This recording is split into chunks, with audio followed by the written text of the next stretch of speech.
किसी समय की बात है, एक छोटे से गांव में एक सुंदर और जीवंत लड़की नाम की सिया रहती थी।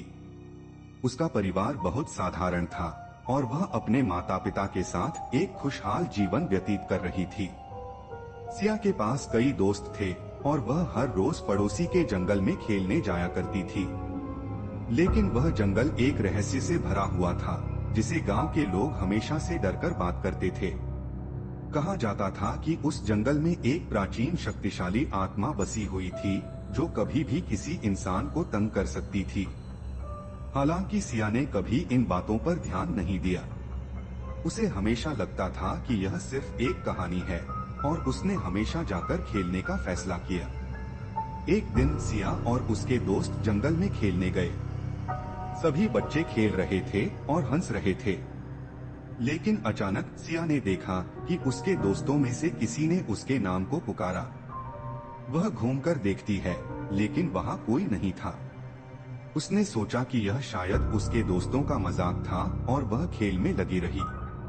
कुछ समय बाद सिया की एक दोस्त ने कहा, चलो अब हमें घर चलना चाहिए। सिया थोड़ी हिचकिचाई, लेकिन अंत में उसने मान लिया।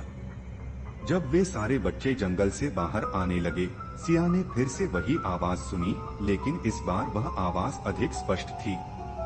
सिया, तुम मेरे पास आओ। सिया ने यह सोचकर आगे बढ़ने का फैसला किया कि शायद इसे सुनकर बाकी उसका इंतजार कर रहे हैं। वह धीरे धीरे उस आवाज की ओर बढ़ने लगी। उसके दोस्तों ने उसे रोकने की कोशिश की, लेकिन वह इस आवाज में इतनी खो गई थी कि उसने किसी की भी नहीं सुनी। जब वह गहरी जंगल में पहुंची, तो उसने देखा कि वहां एक पुरानी खंडहर सी स्थान था। वहां एक बूढ़ी महिला खड़ी थी। वह महिला एक डरी हुई, रहस्यमय आत्मा की तरह लग रही थी। मैं यहाँ वर्षों से रहती हूँ, उसने कहा। तुम मेरी मदद कर सकती हो। सिया ने सोचा कि उसे मदद करनी चाहिए, लेकिन जैसे ही उसने करीब जाना चाहा, महिला की आंखों में एक अजीब सी चमक आई। उसके दिल में डर की एक लहर दौड़ गई। हालांकि उसने खुद को समझाया कि यह सिर्फ एक कहानी है। जब उसने करीब पहुंचने की कोशिश की, उस महिला ने उसे पकड़ लिया। तुम यहाँ रहो, अब तुम भी यहाँ रहोगी, उसने कहा और अचानक से सिया को अंधेरे में खींच लिया। उसके दोस्तों ने सिया को खोजने का बहुत प्रयास किया, लेकिन वह कहीं भी नहीं मिली।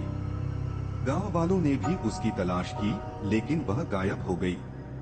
धीरे धीरे सिया की माँ और पिता ने उसे खो दिया और गांव वालों ने उस घटना को भुला दिया।